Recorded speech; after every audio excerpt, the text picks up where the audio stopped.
Good morning. I am a proud grandpa. I fully admit it. I wear it. I own it. Nolan, one of my two grandsons, lives here in Dubuque. Cheryl and I got to hang out with him this past Thursday. We were talking to Anna, his mom, about the lovely forecast for Friday morning. You remember, minus 15, minus 17. And she was trying to figure out, how am I going to keep him occupied indoors, because he loves to go outdoors. And then there's our other grandson and granddaughter. Their mom, our daughter, sent this picture with the caption, trying to keep them occupied in this heat. You might know, if you don't already know, they live in Peru, southern hemisphere. We're in the grip of winter, they're in the grip of summer. Mindy and Javier are very hospitable. They have a spare room, so if you feel so inclined, go hang out and do bubbles in Peru. I like to show a picture early on, make sure the PowerPoint's working. I like to tell a story early on, make sure the sound's working, so thanks, Jersey and Shane. I think the sound's working, but here we go, just to make sure. There's a restaurant that I have one of those love-hate relationships with. The food's good. Prices are reasonable. It has something for almost everyone. But I absolutely hate the menu. The menu has over 250 items on it. It's 21 pages long. It's totally overwhelming to me. I get anxious when I look at this 21-page menu. I would much prefer a one-page menu, 4 or 5 items, keep it simple. It's a chain restaurant. You might already know where it is. It's not in Dubuque, fortunately, so I don't have to deal with it very often. It's a cheesecake factory. When I first started preparing for this message, I looked at some of the commentaries and resources and read this chapter multiple times. We're looking at the whole chapter, by the way, not just verses 1 through 8. And I just got overwhelmed. I was literally overwhelmed with the number of choices or themes that I could highlight. If I wanted to focus on God, this chapter touches on God's sovereignty and his faithfulness. It shows his divine favor. It shows that he answered prayer, that he empowered people, that he provided resources. And there's more. If I wanted to focus on Nehemiah and his leadership, there's examples of Nehemiah demonstrating faith and patience and courage. He was a man of prayer. He knew the word. He seemed to know God and the character of God. He was a wise planner. He inspired. He cast vision. He responded appropriately to opposition. He was strategic. He was diplomatic. And there's more. So I got overwhelmed by all these options, all these possibilities. And then I thought, back to the Cheesecake Factory, if you take their 21-page menu and just kind of narrow it down, boil it down, it really comes down to beef, pork, poultry, fish, and none, if you're a vegetarian. And then they take those core items and they give you a whole bunch of ways to prepare them. Baked, fried, deep fried, broiled, poached, grilled. And then they present you with all the ways you would pair it with something. Not P-A-R-R-O-T-T, but P-A-I-R-E-D, like rice, potatoes, pasta, quinoa, all kinds of things. And then you have all the options of seasoning. Maybe it's Thai flavor, or Chinese, or Mediterranean, or Mexican. So they take those core items and they just blow it up. 251 items or 250 items. I want things down, narrow, few choices. So how could I narrow this passage down to a few key ideas to share? In fact, how could I boil it down to one big idea? And it's doable. So here's the big idea that I think is appropriate for this chapter. God, in his faithfulness, strategically places people to accomplish his plans and purposes. If you want to check out right now, just ponder this. That's totally okay with me. But I'm going to go through and give you a few more details on why I believe this is the big idea.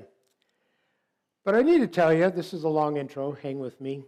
Even with this, I was still overwhelmed. I will never be a cupbearer to a king. I mean, 99.99999% of us will never be in that position of influence. It's a rare moment when I even demonstrate any of those leadership qualities that Nehemiah demonstrated.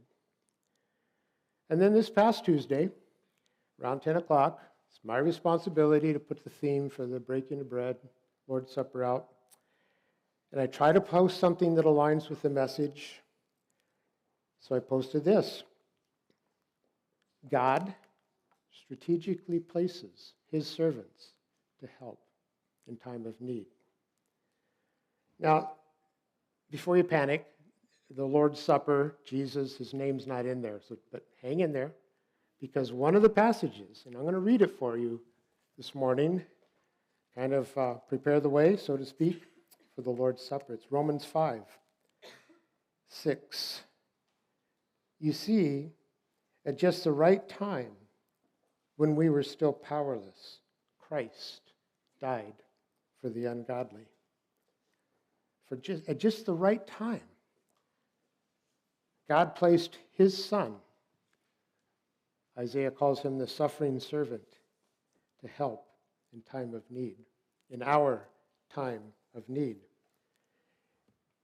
And I was still feeling overwhelmed. Again, I will never be a cupbearer to a king. I'll rarely demonstrate some of those leadership qualities. It all seemed out of my league, out of my reality. So with all these things kind of swirling around in my brain, on Tuesday, after I posted this topic, I went to the Y, as is my schedule, my routine, to go swimming on my lunch break. Before I could get into the pool, one of the lifeguards shared a heartbreaking story with me. Cheryl and I have been going to the Y for a number of years, and we've tried to build relationships with people, including two of the lifeguards. We've had them over to our house for a meal. After that, we were invited over to a birthday party for one of them. So over time, one of those lifeguards has shared with me some of the things about her daughter, who is autistic. Her daughter, now about 18 or 19, was once abducted here in Dubuque, right off the street, but escaped before she could actually be harmed. There was a time when she was subjected to some very terrible cyberbullying. So in her efforts to get her help, the lifeguard, the mom, had her under the care of a mental health practitioner, and she was put on some medications. But this past Tuesday, before I got into the pool, she shared even more with me. Her daughter, who lives with her, had gone out in the middle of the night, a week before, so before Christmas, to head down to the Mississippi River Bridge, the Dubuque one going into Illinois, to jump off to commit suicide. At least, she said later, that's what the voices in her head were telling her to do. Mom, the lifeguard, didn't know her daughter had left the house until she was wakened by a call from the police. Evidently, a truck driver saw her on the bridge and honked at her. And she said, the daughter, that it kind of woke her up out of a trance. So she got off the bridge, wandered down to an all-night convenience store, and just kept telling the clerk over and over, I need my mommy, I need my mommy, I need my mommy. And the clerk wisely called the police. So the police contacted Mom, the lifeguard. The lifeguard said her daughter ended up in the psych unit for a week, trying to get her medications adjusted now, and she seems to be doing slightly better. Yet, as the lifeguard shared this with me, she said, it would be really great if you and your wife would invite us over and pray over my daughter. I thought, okay. As far as I can tell, this lifeguard has some spiritual inclinations, but I don't think she's a believer. I told her that Cheryl and I would try to figure out a time to have her over for a meal so we could pray over her daughter. And I especially wanted it clear that I wanted all the contact to go through Cheryl. I don't want to be in a place of counseling this individual as a man to a woman. And to be honest, Cheryl has experience with mental health and experience with the demonic, if she's hearing voices and they happen to be demonic. So in the midst of feeling overwhelmed that I'm not going to be a cupbearer for a king, I saw firsthand the passage can really get down to me. At the why. Years, little snippets of conversation, never long. Years of little conversations and having them over. Back to the passage, okay? I'm just trying to quit being overwhelmed about it. So I read it, reread it, studied it, restudied it, reread it. And I came up with an outline. I need outlines. My brain also works that way, but I need them. And the word nerd in me just rose to the occasion. So the outline has letter P, words. P, okay? Some of you know that's the way my brain works. So here's the outline. Placed, prompted. You don't have to write it down. We'll go through each one. Prayed, permission, provision, pushback, planning, present, not present actually, it's present. So don't read it present like I just did, it's present. Pushback, round 2, and prosper. So, chapter 2, Jeff read, begins with a chronological note, basically that 4 months had elapsed between the time that Nehemiah prayed, mourned, confessed sin, did some fasting, and he petitioned. That's a bonus P word, by the way. He petitioned for God to gather his people and bring them back to the place he had chosen for them. So in chapter 1, verse 11, we read this. Now I was cupbearer to the king. It's really kind of, in a way, it's just kind of a statement of fact. But as you read the story, you know it was a conviction that God had placed Nehemiah in that position to be used to accomplish God's plans and purposes. And as we go through this book, in the chapters to follow, we'll see it was proved to be very, very true. A cupbearer, though, was typically a high official in the royal household whose basic duty was of choosing and tasting the wine to demonstrate that it was not poisoned. And then they would present it to the king. The cupbearer had to be a man of faithfulness, of character, because the king was placing a tremendous amount of trust in that individual. If the cupbearer could be turned against the king, assassination would be quite easy. Just deliver a nice cup of wine that's poisoned. To carry out these duties, a cupbearer would typically have frequent access to the king. In many cases, they became a trusted advisor to the king. And it appears Nehemiah had those character qualities, and he became that trusted advisor. I'm going to throw a few quotes in. This is not a quote, this is placed. This is the first P, by the way, so you can keep track. Nehemiah was placed in the position of cupbearer to the king. But here's a quote. God sees your life from his eternal perspective. He will take whatever time is necessary to grow your character to match his assignment for you. It appears that God grew Nehemiah in character to be trusted, and he worked to elevate him to that position. Prompted. That's my next word.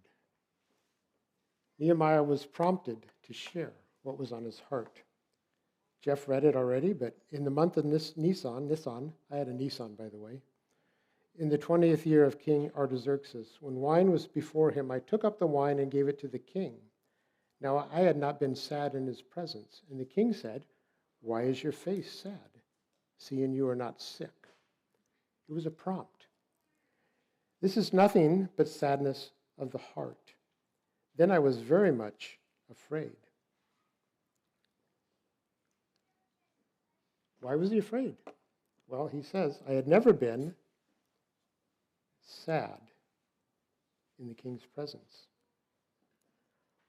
On that particular day, the king noticed that he was sad.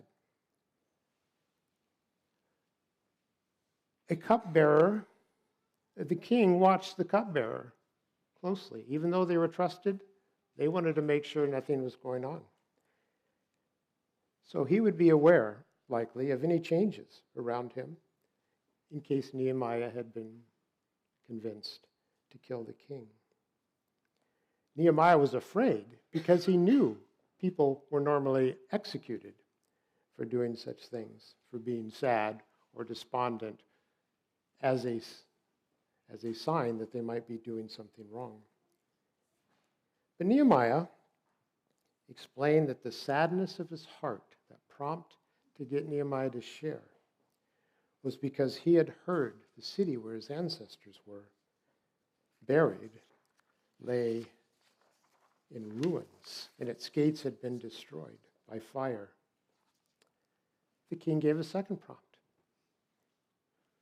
What are you requesting? The door was open, wide open now, for Nehemiah to share what was on his heart. Bible Hub puts it this way.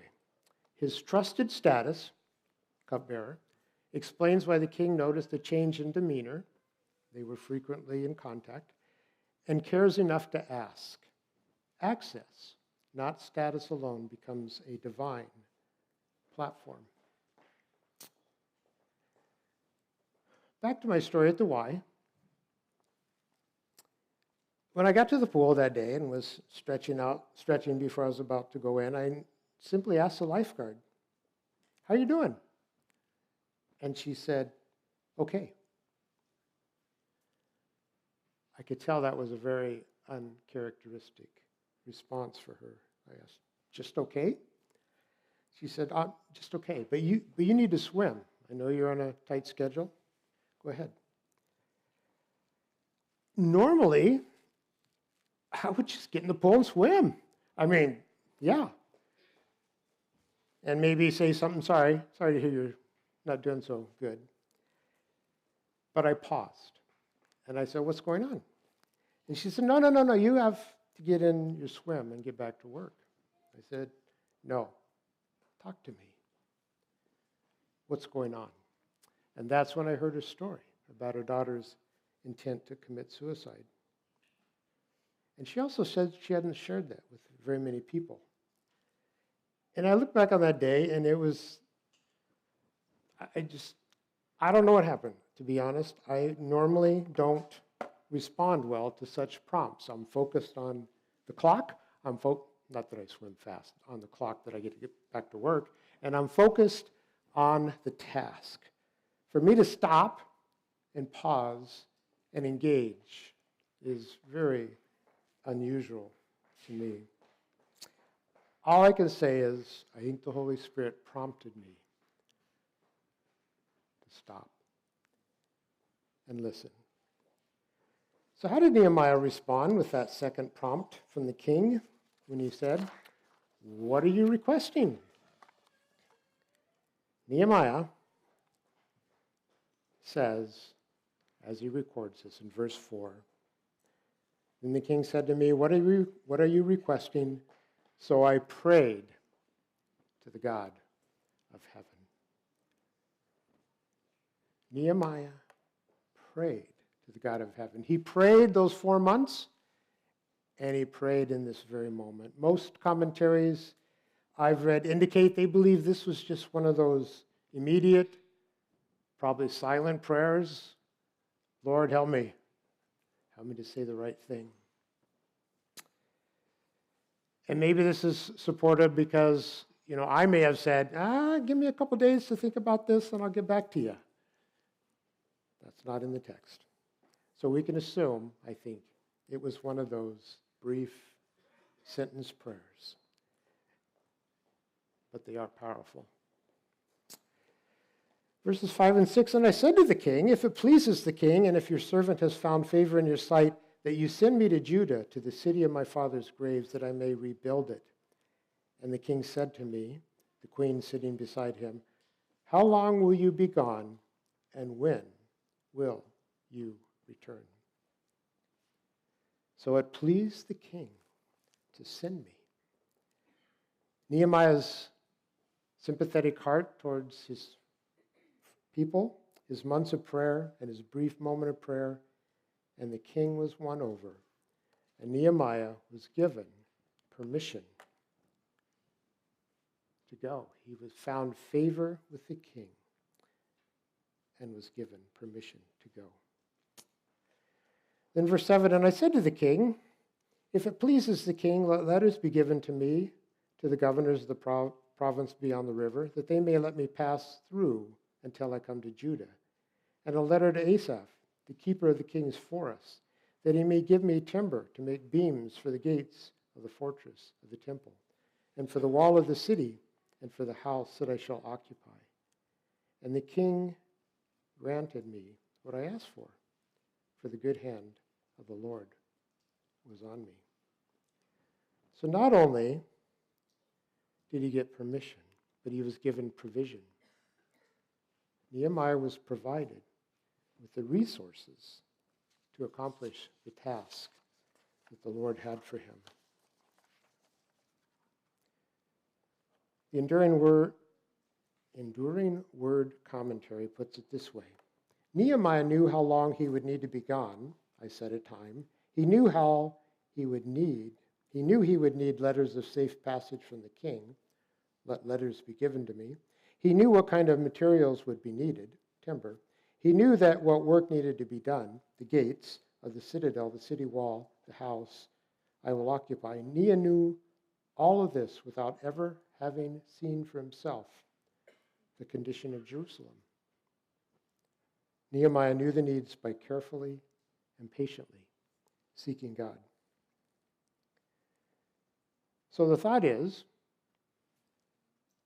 in those 4 months Nehemiah spent time in prayer, it wasn't just talking to God, but listening. And it appears in working out what he would need if God did open the door for him to go.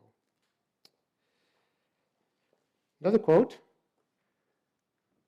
Bible Hub, Providence. It's not in the outline, so hang in there. "The king's permission, military escort, and royal supplies reveal that God can use secular systems to fulfill his sacred purposes.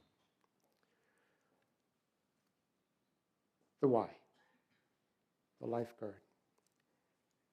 As she shared with me, and after she finished sharing, I finally got into the pool to swim. And I was pondering all this and thinking, well, thank you, Lord. In walked Marty. Now, Marty swims, but not often the same time I do. Marty and her husband used to lead a church here in Dubuque. And Marty used to coordinate the women's jail ministry that ACC's involved in. So I started thinking, how can I get Marty involved? I know she'll pray for the lifeguard. So I stopped swimming, kind of waited for her to catch up, and I briefly explained the situation to Marty and asked her, do you know the lifeguard? She says, well, I kind of know her. I thought, would you be willing to listen to her, hear her story, and pray for her? She said, sure. I said, lifeguard, come over here. So I apologized first to the lifeguard for sharing her story with somebody without permission, but I also told her that Marty will pray for you. I know she will. Tell her what's on your heart. So the lifeguard started sharing her story with Marty. I went back to my swimming, and I don't know how long they talked. But later I caught up with Marty, and I said, what happened? She said, well, I listened, and I told her, I don't know that I have any answers for you, but I'll pray for you. And the ladies' prayer group that I'm part of, I will mention this to them so that they will pray for you. It was providential timing of the Lord just to bring Marty the right time and a provision of additional people who would pray for this lifeguard. Verses 9 and 10. Then I came to the governors of the province beyond the river and gave them the king's letters. Now the king had sent with me officers of the army and horsemen. But when Sanballat, the Horonite, and Tobiah the Ammonite, her servant, heard this, it displeased them greatly that someone had come to seek the welfare of the people of Israel. Pushback, opposition. Sanballat was the governor of Samaria to the north. Tobiah ruled the Ammonites to the east. They opposed a fortified Jerusalem because it threatened their political positions. They didn't care at all about the plight of the Jews. They only cared to keep Jerusalem weak and vulnerable and dependent. We don't know how their displeasure was communicated to Nehemiah at this point. But we do see that Nehemiah at that time chose not to respond. And I just pondering a quote again. Jerry Bridges wrote, "We honor God by choosing to trust him when we don't understand what he is doing or why he allowed some adverse circumstances to occur." I think Nehemiah understood this. He was trusting God even though there was opposition, these adverse circumstances. Verse 11. So I went to Jerusalem and was there 3 days. Then I arose in the night, I and a few men with me, and I told no one what my God had put into my heart to do for Jerusalem. There was no animal with me but the one on which I rode. I went out by night by the valley gate to the dragon spring and to the dung gate, and I inspected the walls of Jerusalem that were broken down and its gates that had been destroyed by fire. Then I went on to the fountain gate and to the king's pool, but there was no room for the animal that was under me to pass. Then I went up in the night by the valley and inspected the wall, and I turned back and entered by the valley gate, and so returned.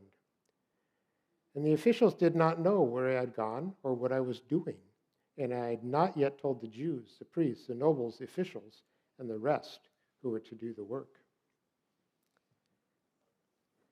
Nehemiah was planning. He surveyed the walls in order to develop a plan. Nehemiah's preliminary work, in this case, was done in secret, likely to hold off lots of questions, lots of critique and possible opposition, as long as he could, until he could get an idea of the scope of the job and plan on what to do. Then verse 17, then I said to them, you see the trouble we are in, how Jerusalem lies in ruins with its gates burned. Come, let us build the wall of Jerusalem, that we may no longer suffer derision. And I told them of the hand of my God that had been upon me for good, and also the words the king had spoken to me. And they said, let us rise up and build. So they strengthened their hands for the good work. Nehemiah, in establishing this plan and doing this work, presented the opportunity to do the work. He knew the work wouldn't go forward unless he figured out what it needed to be done. He also knew, I can't do this job alone, so I need other people to be involved. And Nehemiah started with the obvious as he was presenting this opportunity. You see the trouble we are in, he said. He took ownership. He said, Jerusalem lies in ruins with its gates burned. Then he asked for them to partner with him. Another P word, not on the slide. Come, let us build. I think if Nehemiah knew that God had moved the heart of a pagan king to partner in the work, God can certainly move the hearts of people to join in. And then he gives some reasoning for all this, that we may no longer suffer derision. This wasn't about bricks and mortar. It was about removing a condition of shame, fear, poverty, and insecurity among God's people. Then he sort of brings out the big guns to motivate as he presents this opportunity. And I told them of the hand of my God that had been upon me. It was a declaration and an assurance that this was not Nehemiah's project alone, but it was God's project. And he also told them of the words that the king had spoken to him. Nehemiah said, look, if God can move the heart of this pagan king, he'll move your hearts. And the people responded, let us rise up and build. And they strengthened their hands for the good work. And then, verse 19. But when Sanballat the Horonite and Tobiah the Ammonite servant and Geshem the Arab heard of it, they jeered at us and despised us and said, what is this thing that you are doing? Are you rebelling against the king? Now we're introduced to this third person with pushback, opposition. Geshem, the Arab leader, suggests he was part of a broader coalition of regional powers that felt threatened by the reestablishment of a fortified Jerusalem. They all wanted to maintain the status quo, which allowed them to exert influence over the region. So pushback, round 2. And the pushback is described this way. They jeered at us and despised us. They used scorn and ridicule in their attack. They wanted to mock Nehemiah and those who are involved. They also resorted to that question, what is this thing you are doing? Are you rebelling against the king? That question tends to show they had a low view of God's authority and his work and considered the king of Persia as their authority.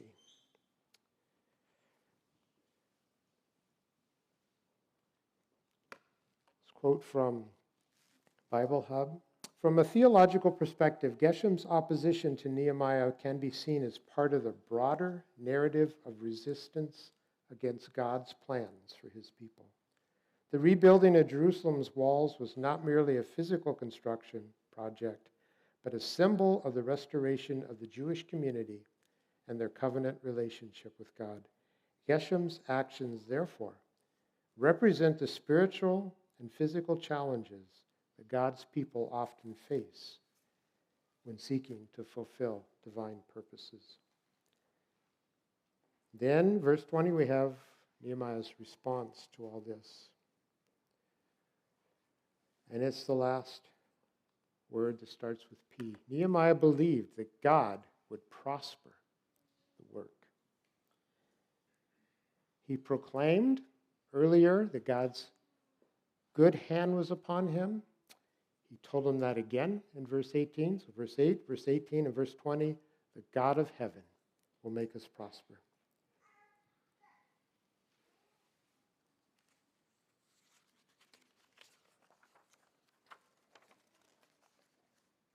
So, skip this one. Here's a quote that just kind of providentially landed in my lap. So there's a reason for it, but it says, we are sent by God to each other. He actually uses us to express his love, and he sends others to join us. And he sends others to us just at the right moment when we need help and encouragement. So what do we do with what I've shared this morning? What do you do? I read this quote. You notice I do like quotes, but they say it better than I do. There is no ideal place to serve God except the place in which he sets you down. Those who constantly search for the ideal send themselves on a journey that is marked by frequent disappointment. God set Cheryl and I down at the Y, not just for exercise. I love to swim, love the exercise, but for relationships. And in particular, right now, this one lifeguard who would just invite herself over so that we could pray over her daughter. That story is still unfolding. We haven't had her over. She was going to wait till today to give us an idea of what her schedule is so we could have her over. So as I've been thinking of these messages to date, 3 of them, this was the big idea of the book that Dan shared with us in the first message. Nehemiah, rebuild and restore, a story of God's faithfulness. Abe's big idea last week, God's people should mourn over brokenness and sin and pray God's promises. And the big idea, if it's right for this chapter that I put up there, is God in his faithfulness strategically places people to accomplish his plans and purposes.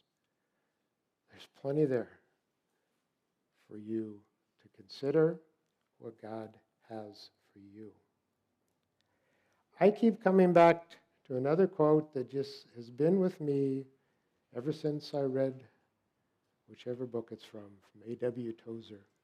What comes into our minds when we think about God is the most important thing about us.